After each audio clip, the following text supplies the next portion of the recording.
Praise the lord. Good morning. ప్రభువైన యేసుక్రీస్తు శుభనామంలో మీ అందరికీ వందనములు. చిన్న ప్రార్థనతో మన మనసులు దేవుడి మాటల కొరకు సిద్ధపరచుకుందామా?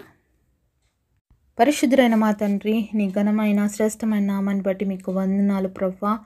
ఉదయకాల సమయంలో ప్రభువా మరొక దినాన్ని మా జీవితాల్లో ఇచ్చినందుకు వందనాలు తండ్రి. ప్రతి హృదయాన్ని చూస్తున్న దేవుడు, మాకు ఏ మాటలైతే అవసరమైనాయో మా ఆధ్యాత్మిక జీవితాన్ని మెరుగుపరచుకోవడానికి, దిద్దుకోవడానికి, మార్చుకోవడానికి తండ్రి, ఆ మాటల చేత ఒక్కొక్కరిని సరిచేసి నీ మాటలు వినిపింపచేయమని యేసు నామములో ప్రార్థిస్తున్నాము తండ్రి. ఆమేన్. ఈరోజు దేవుని వాగ్దానము సామెతల గ్రంథం 28వ అధ్యాయము 9వ వచనం. ధర్మశాస్త్రము వినకుండా చెవిని తొలగించుకుని వాని ప్రార్థన హేయము. Proverbs chapter 28 verse 9, He that turneth away his ear from hearing the law, even his prayer shall be abomination. దేవుడిచ్చినటువంటి అద్భుతమైనటువంటి మాట కొరకు దేవుడికి సమస్తమైన మహిమ, ఘనత, ప్రభావములు చెల్లునుగాక. ఈ వాక్యం వింటున్నటువంటి మీలో మరి కొంతమందికి హ్యాబిట్ ఉంటుందండి. కొంతమందికి వాక్యం వినడం ఇష్టం ఉంటుంది, కొంతమంది వాక్యం వినడం అనేది ఇష్టం ఉండదు అనమాట.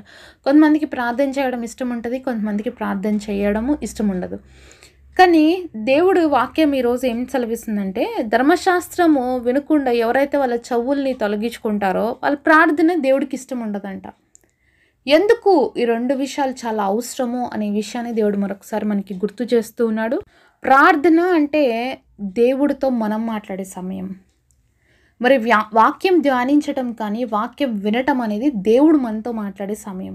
దేవుడు మాట్లాడకుండా మనం ఎన్ని కోసం ప్రార్థన చేసినా, దేనికోసం ప్రార్థన చేసినా కూడా దేవుడికి అది ఇష్టం ఉండదు అనమాట. ఎందుకు మనం ప్రతిరోజు బైబిల్ చదవాలి అంటే, దేవుడు మనసులో ఏముంది, దేవుడు ఏమనుకుంటున్నాడు దాన్ని బయలుపరచడానికి మనం వాక్యం చదువుతాం. అది వాక్యం వింటున్నప్పుడు కూడా దేవుడు మనతో మాట్లాడుతూ ఉంటాడు. మరి అసలు నువ్వు దేవుడు స్వరమే వినకుండా, దేవుడు ఏం చెప్తున్నాడో అది పట్టించుకోకుండా నీ పాటికి నువ్వు అరిగిపోయిన ట్రైబర్ కార్డ్ లాగా ఆన్ చేసి పెట్టేస్తే అది దేవుడికి ఇష్టమవుతుంది అలాంటి ప్రార్థన? చాలామంది ప్రేయర్లో కూర్చున్నప్పటి నుంచి ఎండింగ్ వరకు వారి కోసం మాత్రమే ప్రార్థన చేసేసి లేసేస్తారు, లేకపోతే రిపీటెడ్గా అడిగేసి లేసేస్తారనమాట. దేవుడికి అలాంటి ప్రార్థనలు ఇష్టం ఉండవు. ఆయన మనసులో ఏముంది, ఎవరి కోసం మనం ప్రార్థన చేయాలి, ఎవరి అవసరతలు ఉన్నాయి, చాలాసార్లు మనకు తెలియకుండానే దేవుడు కొంతమంది కోసం మనతో ప్రార్థన చేయిస్తూ ఉంటాడు.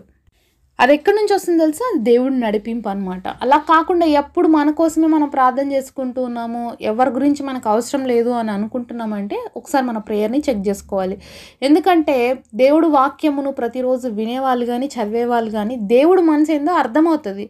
దేవుడు మనసు ఏంటో మనకు తెలుసు. దేవుడు ఈ భూలోకానికి రావడానికి ఉన్న రీజన్ ఏంటో మనకి ఈరోజు తెలుసు కదండి. మరి సర్వలోక మానవుల యొక్క పాపము నుంచి విడుదల చేయటానికే, మానవుల్ని రక్షించుకోవడానికి దేవుడు మానవుడిగా ఈ లోకంలో జన్మించాడు.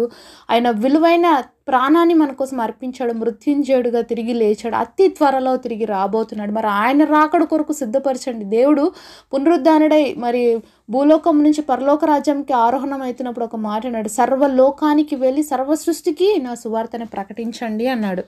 మరి దేవుడు అది ఆజ్ఞగా ఇచ్చాడు. దేవుడు మనసు ఎరిగినటువంటి మనం ఏం చేయాలి?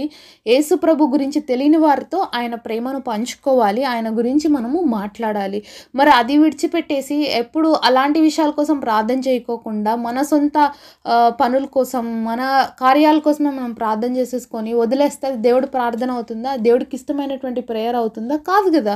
కాబట్టి దేవుడు ఏమంటున్నాడంటే, ధర్మశాస్త్రం వినకుండా ఎవరైతే చెవిని తొలగించుకుంటారో వారి ప్రార్థన ఏమంట? హేయమంట. ఆ ప్రార్థనలు దేవుడికి ఇష్టం ఉండదంట.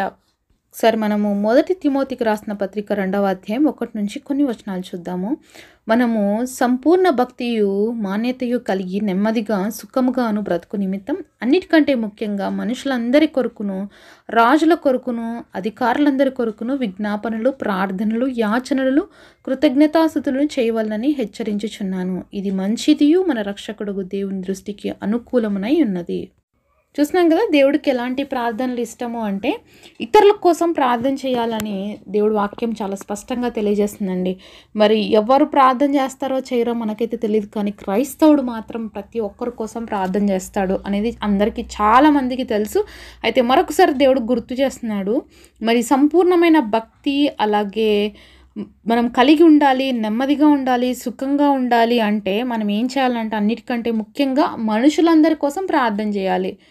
వాళ్ళు బాగుంటారు, మనము బాగుంటాం. ఇదనమాట లాజిక్. మనం ఇతరుల కోసం ప్రార్థన చేసినప్పుడు వాళ్ళు బాగుపడతారు, మనము బాగుపడతామనమాట. అందుకనే దేవుడు ఇంకొక మాట అంటున్నాడు, రాజుల కొరకు, అధికారుల కొరకు కూడా మనం ఏం చేయాలంట?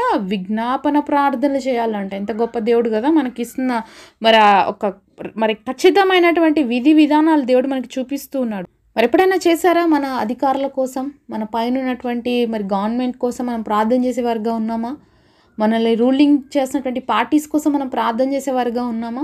నిజంగా చాలాసార్లు ఇవన్నీ మిస్ అయిపోతున్నాయండి. ఈరోజు అనేకమైన పరిస్థితులు, అనేకమైనటువంటి మరి రాజకీయాలు, అలాగే మత ఘర్షణలు ఇవన్నీ చూస్తున్నాం కదా. కారణం ఏంటంటే మనం ప్రార్థన చేయకపోవడమే.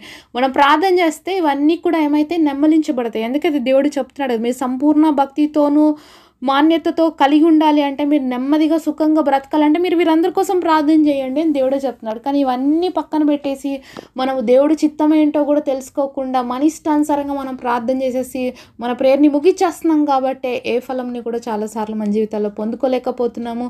అంతేకాకుండా ఇతరుల కోసం దేవుడు ప్రార్థించమన్నప్పటికీ కూడా అనేక సార్లు మన కోసమే మనం ప్రార్థన చేసుకొని లేటాన్ని బట్టి కూడా అనేక సార్లు మన ప్రార్థనలు దేవుడి దృష్టికి అంగీకార యోగ్యముగా లేవు అనే విషయాన్ని దేవుడు గుర్తు చేస్తున్నాడు. నిజంగా మనము ప్రార్థనా పరులైతే ఇతరుల కోసం ఖచ్చితంగా ప్రార్థన చేస్తామండి. నిజంగా దేవుని యందు విశ్వాసం కలిగిన వాళ్ళమైతే ఖచ్చితంగా మనం ఇతరుల కోసం మొరపెడతాం. ఎందుకంటే దేవాది దేవుడుకున్న మనసు మనకు ఉంటుంది. ఎందుకంటే మనం ప్రతిరోజు దేవుడి వాక్యం చదువుతాము, దేవుడి మాటలు వింటాము, అలాగే దేవుడితో మనం కనెక్ట్ అయి ఉంటాం. కాబట్టి మన ప్రార్థనలు కూడా దేవుని దృష్టికి అంగీకార యోగ్యముగా ఉంటాయి. ఒకవేళ అలా లేవు అంటే మనం దేవుడి దగ్గర నుంచి ఎక్కడో కనెక్షన్ అనేది మనది మిస్ అయిపోయింది. మనం వాక్యం చదవడానికన్నా ఇష్టపడకపోవాలి, వాక్యం వినడానికన్నా ఇష్టపడకపోవాలి, ప్రార్థన చేయడానికన్నా ఇష్టపడకపోక ఉండాలి. ఇలాంటివన్నీ కూడా ఒక ఆత్మీయ రోగాలకి గుర్తు అనమాట. ఈ ఆలోచనలన్నీ మనకి పుట్టిన, మనకి ఇంట్రెస్ట్ లేకోకుండా ఎక్కడో మనము తప్పిపోతున్నాము అనేది మనం అర్థం చేసుకోవాలి. శారీరకంగా మనకి ఆరోగ్యం బాగుంటేనే కదండి మనం బాగా తినగలుగుతాము, పనులు చేయగలుగుతాము, అన్ని విషయాలలో యాక్టివ్గా ఉండగలుగుతాము.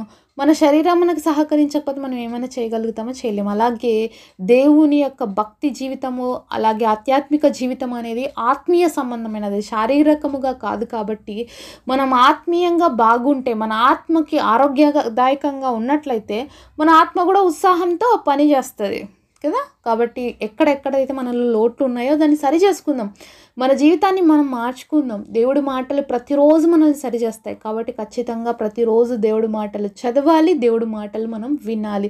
వినుట వలన విశ్వాసం కలుగుతుంది. అది క్రీస్తుని గురించిన మాటల వల్లనే కలుగుతుంది.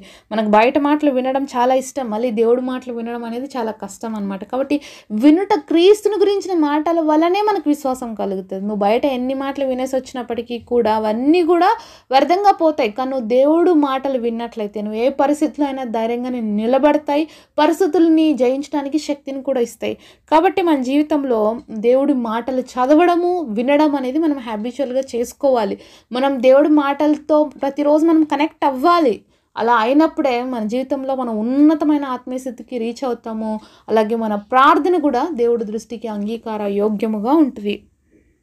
కాబట్టి ఈరోజు నుంచి ఇతరుల కోసం ప్రార్థన చేయాలన్న ఒక తీర్మానం తీసుకుందామండి. అలాగే దేవుడు చెప్పాడు కదా, రాజుల కోసం, అధికారుల కోసం ప్రార్థన చేయమన్నాడు, రోగగ్రస్తుల కోసం ప్రార్థన చేయమన్నాడు, మనుషులందరి కోసం చేయమన్నారండి. మన బంధువుల కోసమో మన ఇంట్లో వాళ్ళ కోసమో చేయమని చెప్పలేదు, మనుషులందరి కోసం చేయమన్నాడు. ఎందుకు తెలుసా? ఆ మనుషులందరూ దేవుడు సృష్టించినటువంటి వ్యక్తులు కాబట్టి, దేవుడి పిల్లలు కాబట్టి. అంటే మనందరం ఎటు చూసినా మళ్ళీ ఒక ఫ్యామిలీనే అనమాట.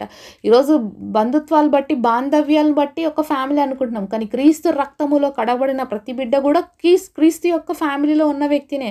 మరి సృష్టిలో అంతటినీ సృష్టించిన వాడు దేవుడే కాబట్టి దేవుడి పిల్లలుగా మనం అందరం కూడా మళ్ళీ ఆ రిలేషన్లో ఉన్నామనేది గుర్తుపెట్టుకోవాలి. కాబట్టి ఎదుటి వాళ్ళ కష్టంలో అంటే నాకెందుకు అనే వారుగా మనం ఉండకుండా వాళ్ళ కోసం చేతనైనటువంటి మరి కార్యాలు చేయటానికి దేవుడు మనల్ని ప్రేరేపించినప్పుడు తప్పకుండా చేయాలి. అంతకంటే ముఖ్యంగా ప్రార్థన అనేది మనం వారి కోసం చేయాలి. కాబట్టి మనల్ని మనం సరి చేసుకుందాము, దేవుడి దృష్టిలో యథార్థంగా ఉందాము, ఆయన మాటలు వినడానికి అలాగే చదవడానికి ఇష్టపడదాము. తప్పకుండా అప్పుడు మనం చేసే ప్రార్థన దేవుడి దృష్టికి అంగీకార యోగ్యంగా ఉంటుంది. అట్టి యోగ్యమైన ప్రార్థన జీవితం దేవుడు మనందరికీ దయచేయునుగాక. పరిశుద్ధులైన తండ్రి, మీరు మాతో మాట్లాడిన ప్రతి మాట కొరకు ప్రభువా నేను స్తుతిస్తున్నాము, ఘనపరుస్తున్నాం తండ్రి. ఇతరుల కోసం ప్రార్థన చేయాలన్న విషయాన్ని మాకు గుర్తు చేస్తూ వచ్చారు ప్రభా. ఇక నుంచి ఇతరుల కోసం ప్రార్థన చేసే వ్యక్తులుగా మమ్మల్ని తయారు చేయండి ప్రభా. అలాగే మొదటిగా మీతో వ్యక్తిగతమైన సంబంధం కలిగి నీ మాటలు వినుటలో, చదువుటలో, ధ్యానించుటలో కృపనివ్వండి. అలాగే మీ దృష్టికి అంగీకారయోగ్యమైన ప్రార్థనలు చేయడానికి ప్రార్థనా జీవితాన్ని, ప్రార్థన మాకు నేర్పించమని, మనుషులందరి కోసం ప్రార్థన చేసే హృదయాన్ని మాకు దయచేయమని యేసు నామములో ప్రార్థిస్తున్నాము తండ్రి. ఆమేన్.